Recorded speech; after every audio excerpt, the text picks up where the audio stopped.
These are the planes that won the Battle of Midway, that bombed the heart out of Hitler's Germany. The planes that fought the air war over the jungles of Indochina and the deserts of Iraq. These are the planes that define the meaning of air power. These are the legends of air combat.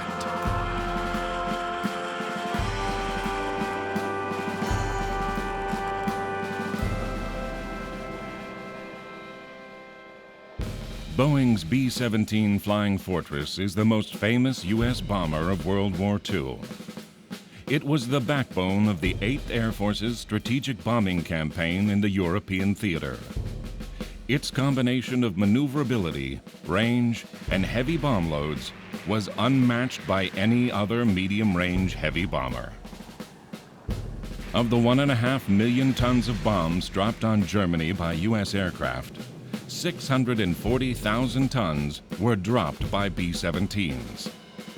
Production totaled 12,731 aircraft, of which about 1/3 were lost in combat.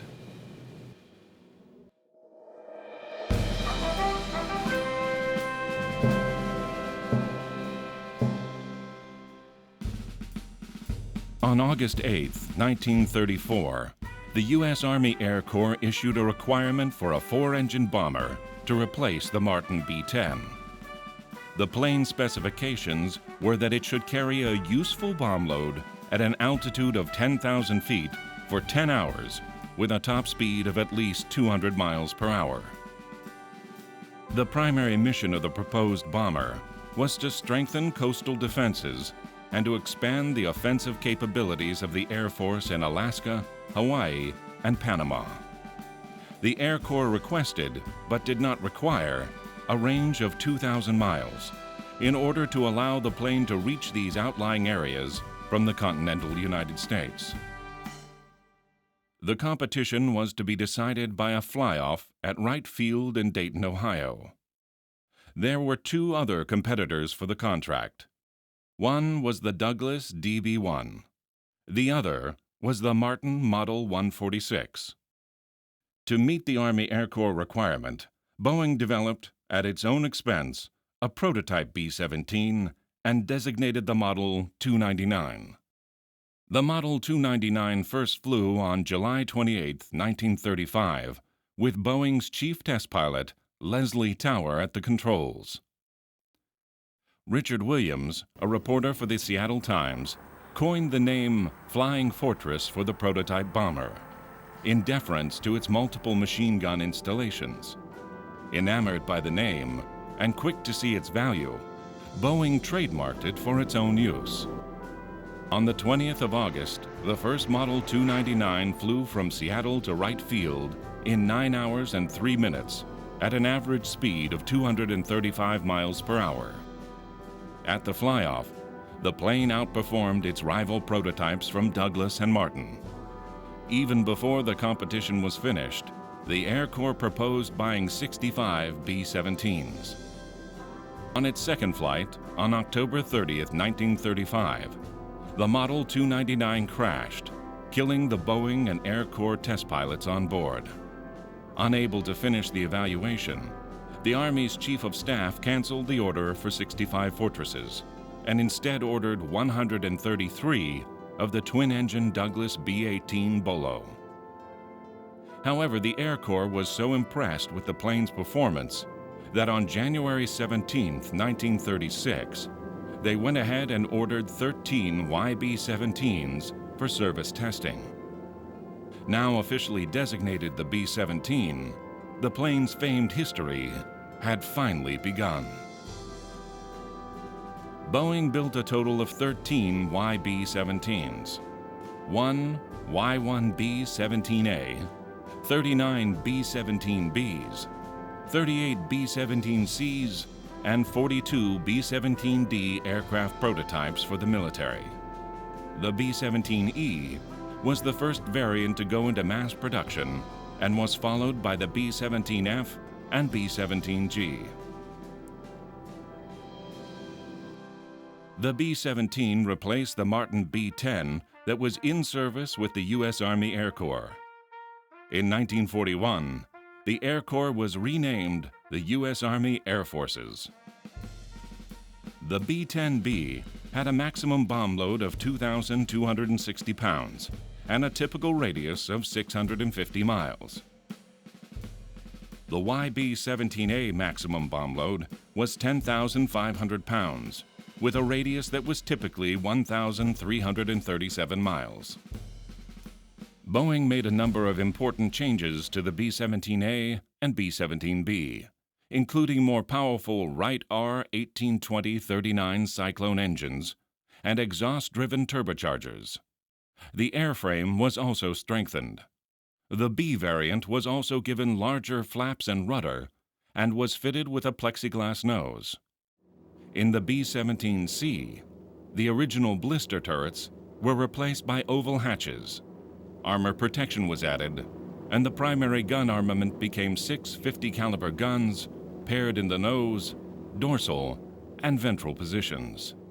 The bomb load remained the same at 10,500 pounds. In the main production variants of the B-17, the nose was extensively glazed. This glazing included an optically flat panel through which the bombardier controlled the bomb run with his Norden bomb sight. The sight was very advanced and designed to give pinpoint accuracy from high altitude. The main landing gear retracted under electric power forward into bays in the underside of the inner engine nacelles. A small part of each wheel remained exposed, and this proved useful in the event of a crash landing with the landing gear retracted. The wing was large, and on its trailing edges carried electrically operated split flaps inboard of the manually operated ailerons. The wing was based on 2 spars and skinned with light alloy, while the moving surfaces were covered with fabric. Total span was 103 feet 9 inches. The inboard part of each wing half carried 2 nacelles. These were of circular section and extended forward of the leading edges to carry the 4 engines. The standard engine was the Wright R-1820 air-cooled radial. This was a 9-cylinder unit rated at 1,200 horsepower and was boosted by a General Electric turbocharger in the rear underside of each nacelle. Each engine drove a 3-blade Hamilton standard propeller. This was a constant speed unit with a diameter of 11 feet 7 inches.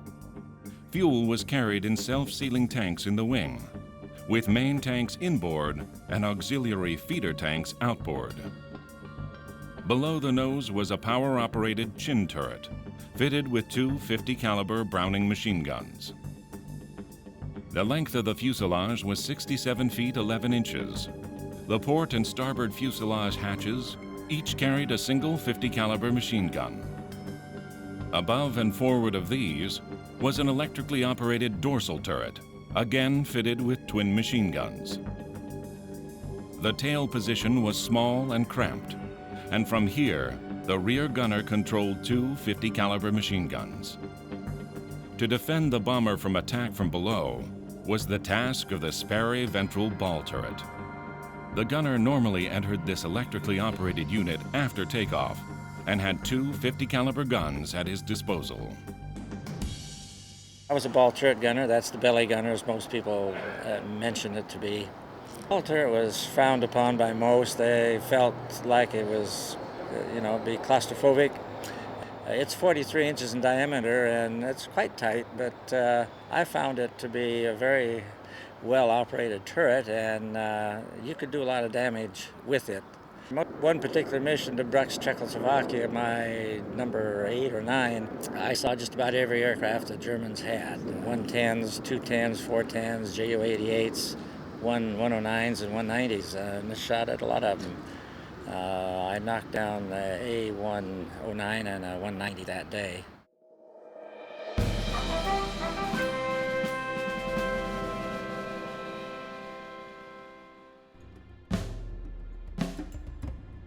Japan triggered America's entry into World War II with its carrier-borne attack on Hawaii on December 7, 1941. Though the main targets were the U.S. warships in Pearl Harbor, the Japanese also launched crippling attacks on the Navy, Marine Corps, and Army Air Force's air bases on Oahu. The island's fighter defenses were not scrambled because when radar first detected the Japanese attackers, these were believed to be a formation of B-17s arriving from the continental United States. These attacks destroyed 188 and damaged another 159 of the 402 aircraft based in Hawaii.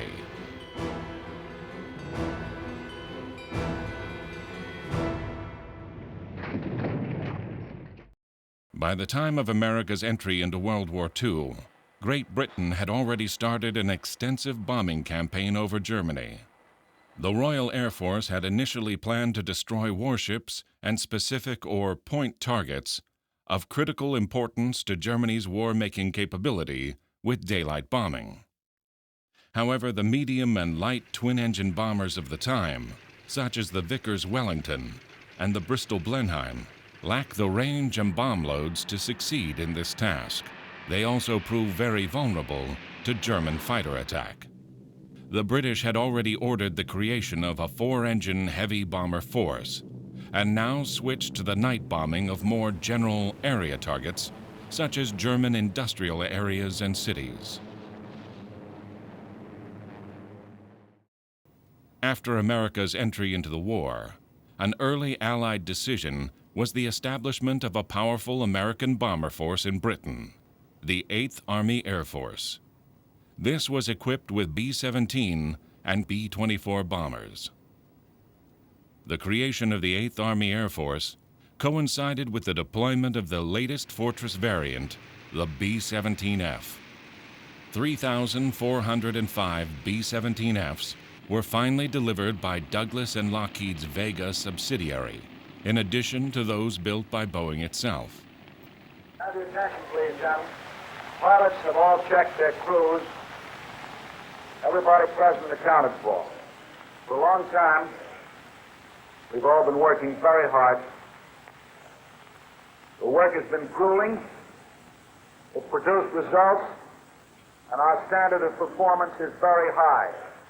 Gentlemen, this is the real thing. This is the first operational mission we're going on. The B-17F flew the first U.S. mission against a target in Germany on January 27, 1943, when aircraft of the 8th Air Force attacked Wilhelmshaven.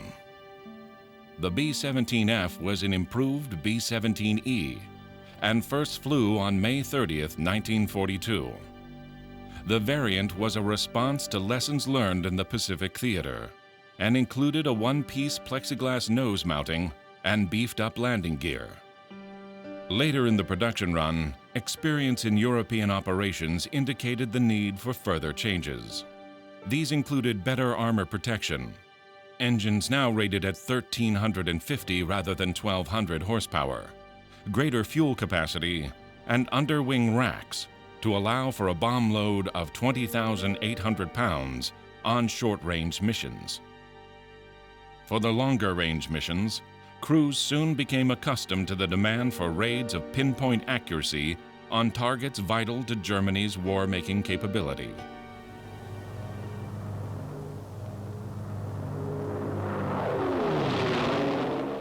Wherever possible, the bombers flew a circuitous route designed to avoid the worst flak and fighter concentrations. Escort by shorter-range fighters was staggered in a series of relays to protect the bombers at the most critical parts along their route. Weather conditions and timing problems, however, frequently made it difficult to achieve this task effectively. The Fortress bombers flew in fighting box formations, in which units were separated laterally and vertically in a three-dimensional pattern designed to maximize defensive firepower. Here, the object was to allow the airplanes to put up a huge volume of interlocking defensive fire, and so, it was hoped, prevent the German fighters from getting among the bombers and shooting them down in large numbers. Boxes of different sizes and layouts were tried in an effort to find a way to hold off the German fighters. We had 3 7-ship squadrons, and that required one airplane to fly what we called the slot, or tail end Charlie. The Germans would pick him off first. We eliminated that, not because we lost him, but because he was unnecessary. Then we flew 18-ship formations. For most of my tour, we flew 18. Soon, though, the highly capable German fighter pilots came to realize that the B-17's weak point was the nose. The addition of fighter escorts, such as the Lockheed P-38 Lightning, improved the situation, but the Lightnings lacked the range to cover the bombers in the deep penetration raids. The American crews soon learned to make the most effective use they could of their airplane's armor and defensive guns, but losses were still heavy. Roughly 1 out of 3 bombers were shot down. As bombardiers grew more experienced, bombing accuracy improved, and serious damage was inflicted on many targets. But the cold of high-altitude flight sapped the strength and concentration of the crews, and the shifting speed and direction of the air through which the bombs fell was always a problem for bombing accuracy. On occasion, losses over German-occupied Europe were heavy, and this inevitably undermined the morale of the bomber groups. At the 8th Army Air Force's base in East Anglia, staff and ground crews waited for the return of the bombers with great anxiety. The aircraft were counted in as they returned, and information collected about aircraft that had been forced to land at other bases. Damaged aircraft sometimes flew past the control tower so that an assessment of the damage could be made. But frequently, crews with badly injured personnel or airplanes leaking fuel tanks landed the moment they could. Near the runway, fire trucks and recovery teams waited to rush to any bomber that was on fire or that pancaked on landing. Any obstruction on the runway would make it impossible for other aircraft to land until it had been cleared.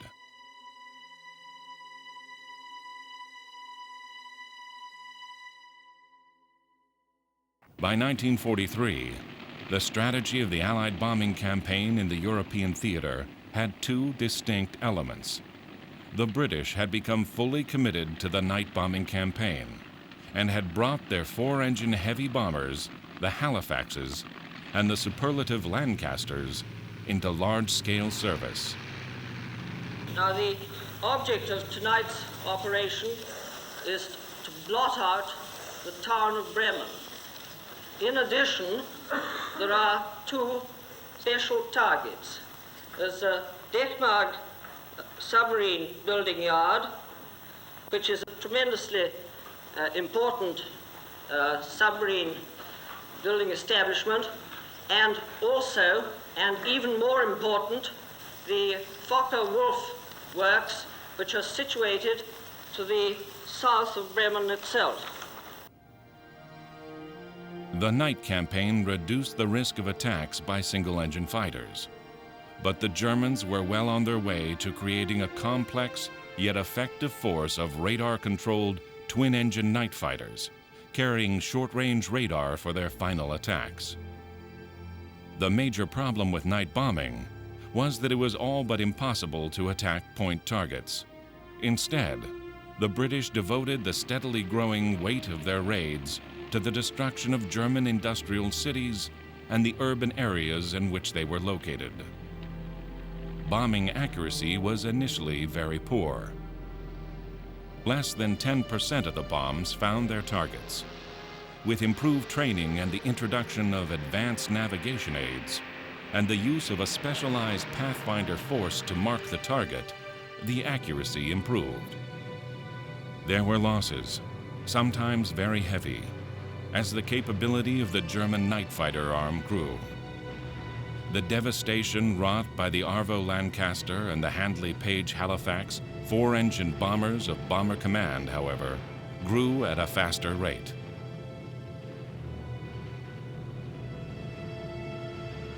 The second element of the Allied bombing strategy was an American-led program of pinpoint daylight raids by massive formations of B-17s and B-24s. Targets in the northern part of occupied Europe, as well as the western regions of Germany, were being visited with increasing destruction. Here, the U.S. strategy of concentrating attacks on the decisive elements of the German war machine was fully evident. Special attention was paid to targets such as U-boat construction facilities and bases, and to transport choke points such as marshalling yards, bridges, and tunnels. Factory complexes critical to the war effort, such as those making warplanes, armored vehicles, artillery, and the infrastructure on which these all depended, were also hit.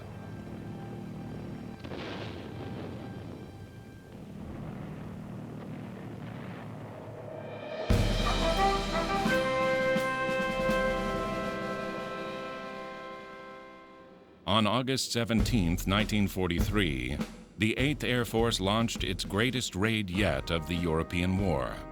The attacks on the ball-bearing plants in Schweinfurt and the companion raid on the Messerschmitt aircraft factory in Regensburg were designed to cripple the German aircraft industry. The missions involved flying the fortresses across much of flak-infested Germany. Existing escort fighters could not cover the route all the way to the targets. Flak was worse than fighters, as far as I was concerned. There was no defense against flak. There was always plenty of that around. Very seldom did we go on a mission without much flak. Fighters, some of them might stay away from you if you shot at them first. They might not come as close, and therefore their ability of hitting you from a distance is a little less. And some of them would turn if you fired at them soon enough. The first German attacks began almost immediately after the Allied fighter escorts had reached their maximum range and turned for home. The 20-mile-long bomber stream was comprised of 9 B-17 groups, a total of 230 aircraft. These were divided into 2 task forces of 2 wings each. After the fighters turned back, the bombers had to go on unescorted. More than 300 German fighters came up to oppose the raid. The desperate battle continued as the fortresses flew deeper into Germany, 15 miles from Schweinfurt. After shooting down 22 bombers, the German fighters were forced to break off the attack to refuel and rearm. They would return. While facing an intense flak barrage, the 183 remaining bombers dropped their payload of just under 425 tons of bombs, including 125 tons of incendiaries. 3 B-17s were shot down by flak over Schweinfurt.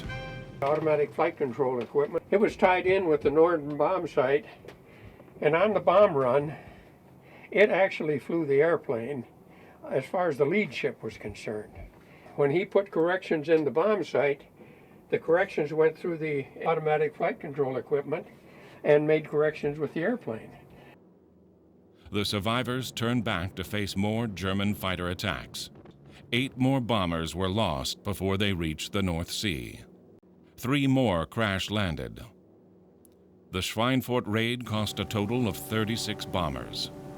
The loss of a further 60 aircraft on a second attack in mid-October led to the temporary abandonment of deep penetration strategic raids. The invasion of the Italian mainland began in September 1943, after the capture of Sicily. U.S. and British land forces landed largely on the western and eastern sides of the country, respectively. The British conquest of southeast Italy had the advantage, as far as the Allies were concerned, of providing excellent staging areas on which major bomber bases could now be established. Here, the 15th Army Air Force settled in, and the southern front of the European Air War was established as its bombers now took the air war to Austria, southern Germany, and German-occupied southern Europe. With critical targets in southeastern Europe now within range of the B-17s, military planners quickly drew up plans to strike at the heart of German oil production.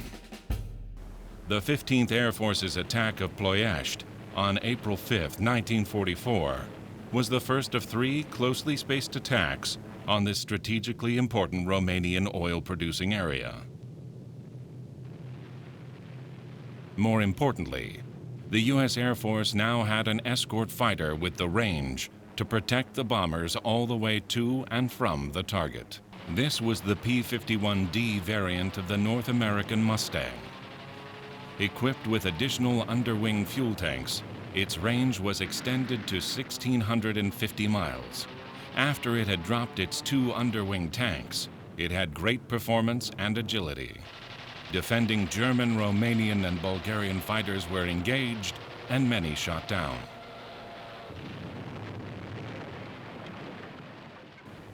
The area had been attacked before, but by the start of April 1944, General Dwight D. Eisenhower, the Allied Supreme Commander in Europe, had decided that a major effort had to be made to destroy Germany's production of natural and synthetic oil products.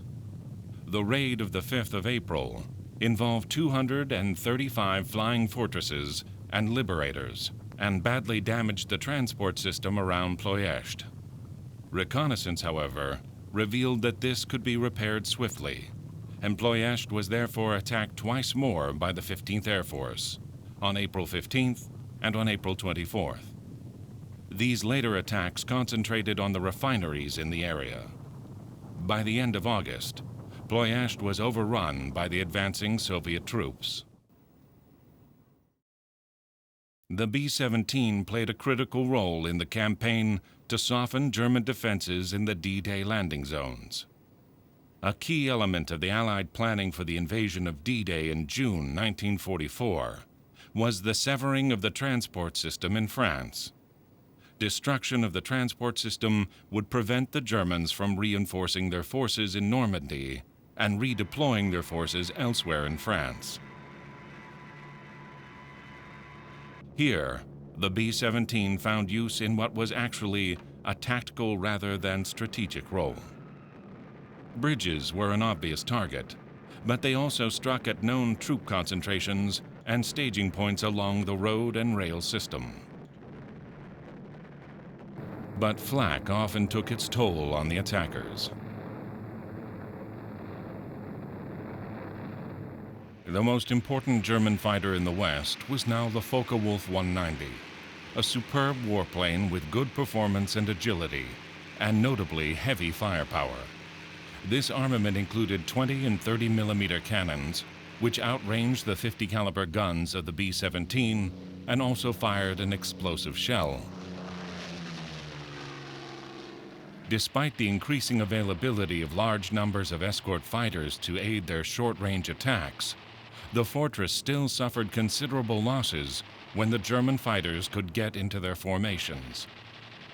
The B-17 was sturdily made and carried considerable armor and defensive armament, now totaling 13 50 caliber guns. But the sustained fire of 20 and 30 millimeter cannon fire all too often proved even more than the fortress could survive. The wreckage of down-flying fortresses mounted alarmingly. Another German fighter, which also proved very troublesome when it got into fortress formations, was the Messerschmitt 110. This twin-engine heavy fighter lacked performance and agility, but it carried a heavy cannon and sometimes even rocket armament to break up the formations.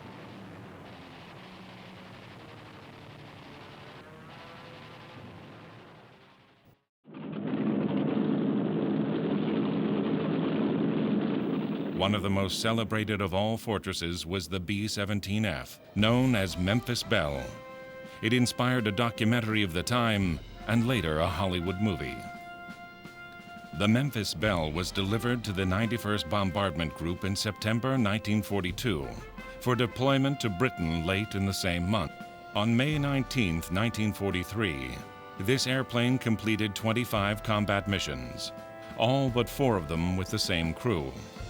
It was the first B-17 to complete 25 missions. In the first 3 months of the deployment of the 8th Air Force, the average life expectancy of a B-17F was extremely short. 80% of the bombers initially deployed were shot down. The Bell was flown back to the United States on the 8th of June.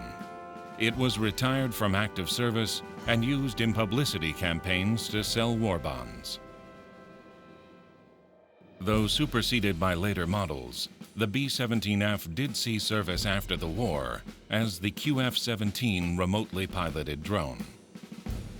At Clovis Field, New Mexico, newsmen are on hand to see the Army's first radio-controlled four-engine airplane to be used in photographing the atom bomb tests at Bikini Atoll in the Pacific in May and July. The newsreel cameraman will be the only man aboard in this test, made with an old Flying Fortress bomber. No pilot, no co-pilot, no crew for this plane. The takeoff is directed by the operator on the ground. Once in the air, control is switched from the ground to a mothership, which regulates its every movement.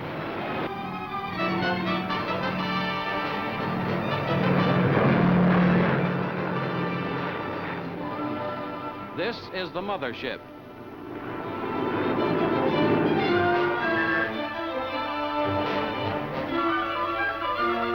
And this is the pilotless plane.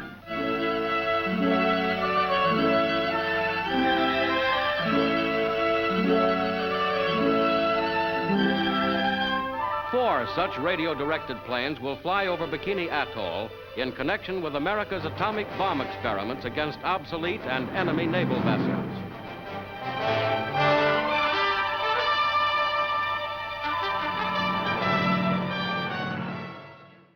At the end of 1943, a new variant of the Fortress appeared in service. This was the B-17G. This variant had a chin turret with two 50-caliber guns to tackle head-on attacks. The B-17G was the definitive and final production model of the Fortress, and production totaled 8,680 aircraft up to May 1945. As well as the twin-gun chin turret, the B-17G included all the other improvements made piecemeal on the sub-variants of the Fortress in its preceding B-17F form. Later in the production run, improved turbochargers were installed for the R-1820-97 engines, raising the service ceiling to 35,600 feet, despite an increase in the maximum takeoff weight to 72,000 pounds. Some of the things that people wonder about flying in a B-17 or a high-flying airplane, they forget that as the higher you go, the colder it gets, and it was difficult to take anything to eat, and so therefore, if we went on a 10-hour mission, we were practically starving to death and dying of thirst when we got back, because the water would freeze, and then if you had anything to eat, it would be frozen. So I never took anything with me, maybe a candy bar once in a while, and stuck it inside my suit, but it was not as glamorous as you might think.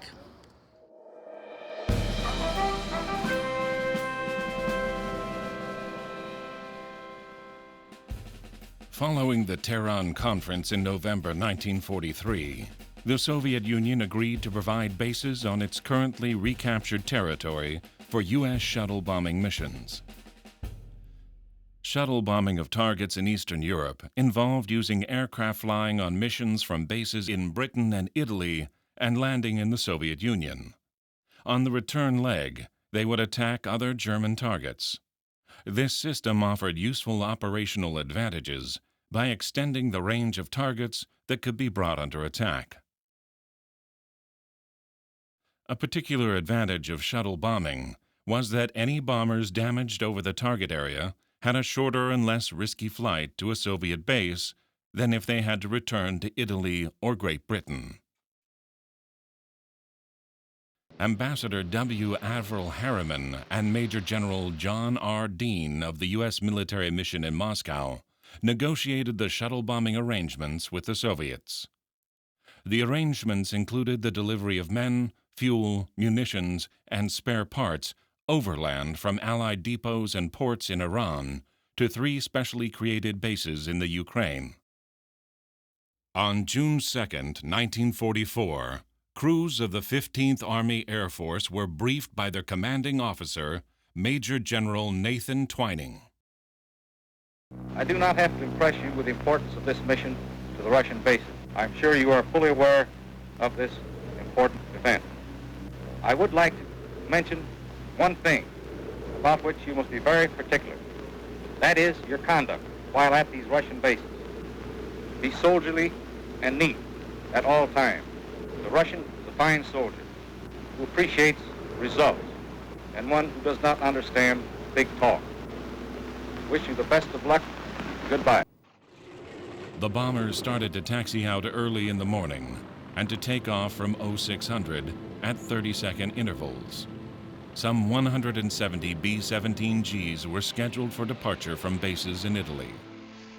Lieutenant General Ira C. Eaker, head of the Mediterranean Allied Air Forces, was in personal command of the task force. The mission was to bomb the Debrecen marshalling yards in Hungary. Another 27 B-17s, which were originally to have bombed the marshalling yards at Oradea in Romania, were redeployed to bomb Debrecen. The P-38 Lightning twin-engine fighters, the first stage of the fighter relay, began to lift off at 0630. 1 hour later, the bombers and fighters made rendezvous over the Adriatic Sea, off the east coast of Italy. The combined force then headed northeast. The first frantic mission would cross much of the parts of southern Europe still held by the Germans and their allies before entering Soviet-dominated airspace. As the mission progressed, the Lightnings were replaced by specially equipped, longer-ranged Mustangs. These had flown directly to the later rendezvous point to save their fuel for the later stages of the mission. The fortresses met only limited resistance during their approach to the target, and the Mustangs were able to overcome Axis fighter opposition. The U.S. aircraft then flew on to the southwestern part of the Soviet Union, where the bombers landed at Poltava and Mirgorod, and the fighters at Piryatyn. The operation had been designed to support the Soviet summer offensive, itself timed to coincide with the Overlord invasion of Normandy. As news of the approach of the bombers reached them, U.S. ground personnel and Soviet local defense troops began to stream out toward the runway to witness the arrival of the U.S. airplanes. Although the U.S. crews had seen the devastation of war in Italy, in Ukraine, they saw the altogether greater level of destruction resulting from a more bitterly fought war. Here, the Germans had first advanced through the Ukraine and then been compelled to retreat back through it, in the process destroying nearly everything in a scorched earth abandonment of their earlier conquest. American and Soviet military personnel met for the first time, and there was a welcome from the local Soviet commander, General Permanov. We get through, but I welcome you as fighting allies. Together we will fight to victory. I wish you the best of luck in combat and a safe return home. Immediately after the welcome was over, the flight crews were hastened to the debriefing area located in the ruins left by the Germans. Did you meet any fighter opposition? Yes. All right. How many fighters did you see? I'd say about 15. About 15? Yeah, American and Soviet ground crews now began to rearm the B-17s. German fighters subsequently made a successful attack on the bombers parked on one of the Soviet airfields after a reconnaissance plane had located them. The vulnerability of the Ukrainian bases to German attack contributed to the decision to terminate the plan for the permanent basing of a large force of U.S. bombers in the USSR. With the first half of this initial shuttle project complete, work began on the preparation for the second half of the mission as the bombers returned to Italy. In the headquarters building assigned to the U.S. task force, American and Soviet planners prepared the next stage of the mission. The targets selected were German positions directly in the path of the next Soviet advance. The raid will be launched on the following day. This would give the Germans little opportunity to strengthen their defenses, and it would also help the Soviets to maintain the momentum of their advance. As on the outward journey, the fortresses will attack the German targets with Mustang fighter escorts and then return to Italy.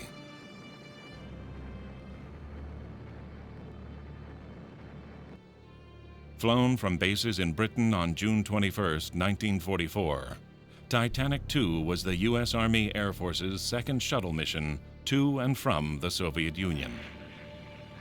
Once again, the B-17s were joined by their escorts, P-51D Mustangs, and the task force headed east. Target for Titanic II was the Ruhland oil field in eastern Germany. From there, the fortresses flew on over Poland to their Soviet bases. Despite their logistical problems, the shuttle bombing missions demonstrated what the bombers could achieve in attacking and destroying targets in eastern Germany and occupied Poland. Here, the German defenses, not expecting attack, were only limited.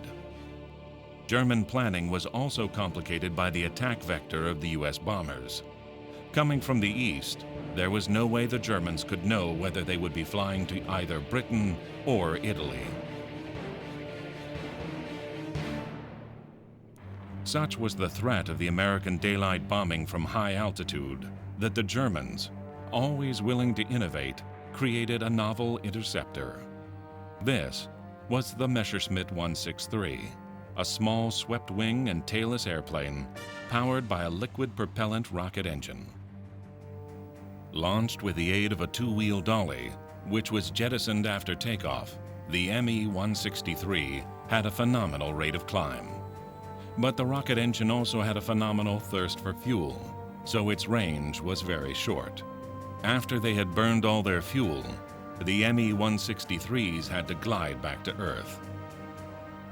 The armament was two potent 30mm cannons. Only small numbers of Me-163s were built, but when they did get into the bomber streams, they were very effective. There was little that the escorting fighters could do against targets so small, agile, and fast. The Americans, too, were not unwilling to build novel weapons. One such weapon was the so-called Disney Swish. This was a penetrator bomb, designed to be carried only on the B-17G. It was constructed to plunge deep into the ground before detonating and create a blast wave that could pulverize hardened targets.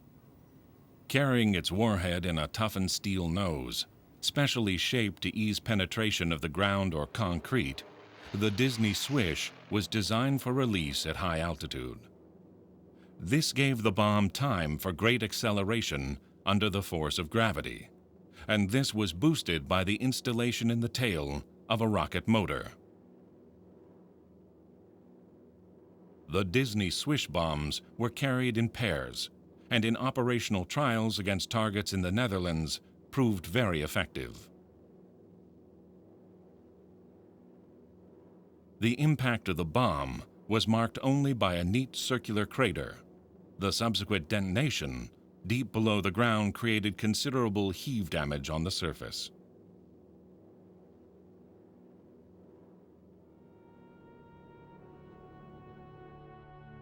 With the end of the war with Germany imminent and looking to spur a German surrender, the Allies launched one of their greatest raids of the war against the city of Dresden. In a combined assault, the British launched a massive raid on this city during the night of February 13th and 14th, 1945, and were followed by the Americans during the day of the 14th. 311 fortresses dropped 771 tons of bombs on Dresden. The British and American raids caused great firestorms, huge destruction, and up to 60,000 casualties. The city was filled with refugees fleeing the Soviet advance, and most modern historians believe that between 25,000 and 35,000 persons were killed on the ground.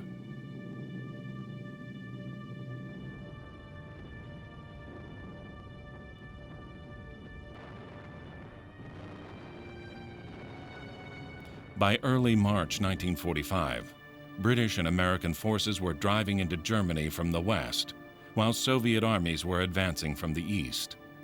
The Allied assault on Germany combined major direct crossings across the River Rhine in the west with airborne landings and powerful bomber attacks in the north. British and American forces, preceded by 2 airborne divisions, crossed the Rhine near Wesel and headed east past and into the northern part of the Ruhr industrial region. This was the heart of Germany's war-making heavy industries. One day earlier, the United States Third Army had punched over the river near Nierstein and advanced far to the east in the area between Frankfurt and Heidelberg. The Germans were on their last legs, militarily and industrially, but fought with dogged determination against insurmountable odds. As the war in Europe entered its final phase, B-17s were increasingly being used in tactical roles against the German front lines and rear echelon areas. With interior lines of communication, the retreating Germans had a theoretical significant advantage on the ground. That made communication centers and transport networks prime targets for the Allied bombers. Ludwigslust was a prime example of this new focus by the B-17s.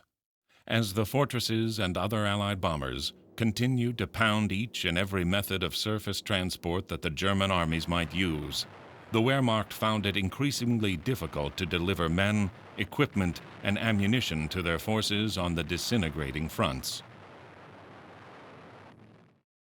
In Lower Saxony, Lüneburg lay on the German lines of communication and supply to the ports of Hamburg and Lübeck, and thus to occupy Denmark and Norway. This made Lüneburg a prime target for Allied heavy bombing. Fighters had a roving commission, and while their primary task was the protection of the bombers, the decline of the German Air Force meant that fighters could often be let off the leash to drop down to low altitude in search of targets of opportunity.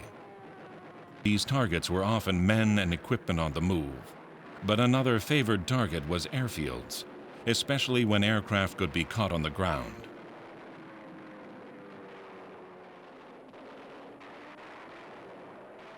We went after refineries quite often, but it seems like we would bomb one and we'd go back and we had bombed the same one 3 days later. It was back in operation. So it was a never-ending battle. But eventually it had an effect on Germany. Was running out of fuel. She was running out of everything. By now, even the U.S. air crews realized the end was in sight for Germany.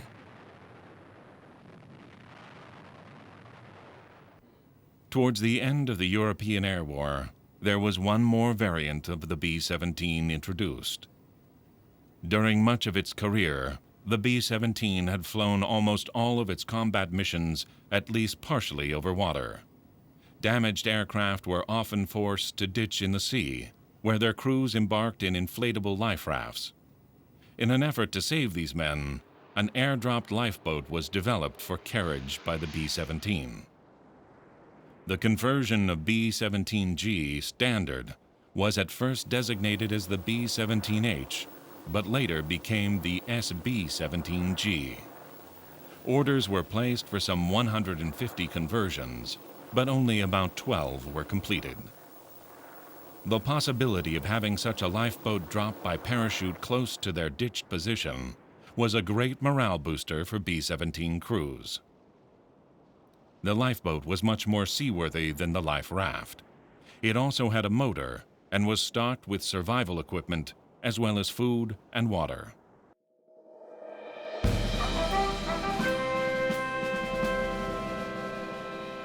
For more than 5 relentless years, these Allied bombers have been pouring destruction upon the vital centers of the Nazi war machine.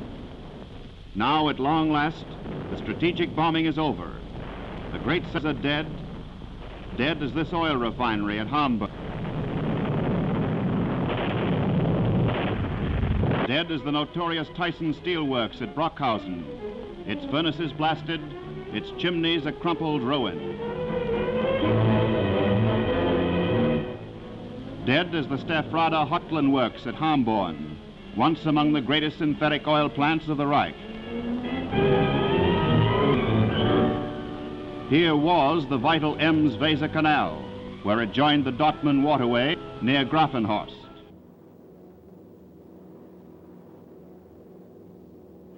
Here once lay the war works of Essen, busy, prosperous Essen, thriving on what was once, in the whole world, the highest concentration of industry for death. Famous for Krupp's, with its power plant, stocks, machinery. Yes, the work of the Allied bombers has finished here. Strategic bombing has ended all over Germany. Death has come back where it started.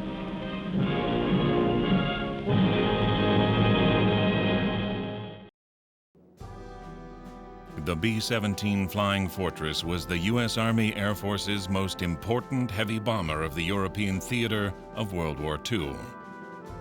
It bore the brunt of the American strategic bombing effort in this arena.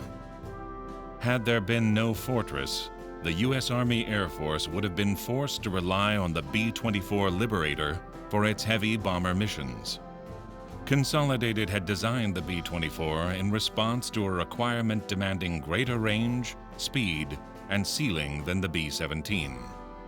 The Consolidated design team had therefore opted for a wing of very high aspect ratio in combination with a comparatively light structure to provide a high service ceiling and great range. The bomb load and defensive armament were similar to those of the Fortress. In general, crews preferred the more ruggedly built B-17, which could sustain more combat damage than the Liberator and still get back home.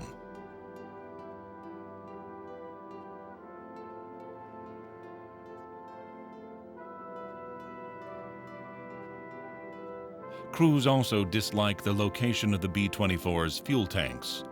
These were high in the fuselage, and when damaged, could result in a deluge of possibly burning fuel pouring into the airplane. The Liberator was also more difficult to fly, as it was characterized by heavy control forces. This made station keeping, when flying in formation, much more tricky and made the B-24 less suitable for use in combat fighting boxes. The Liberator was admirably suited to a number of roles, especially in the task of maritime reconnaissance, since these aircraft operated singly. The U.S. strategic bombing task in Europe would therefore have been seriously degraded if the Allies had been forced to rely on the B-24 alone.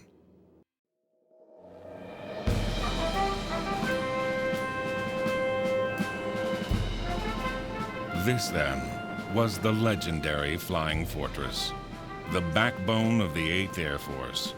It bombed the heart out of Hitler's Third Reich and played a major role in winning the air war over Europe. It truly is a legend of air combat.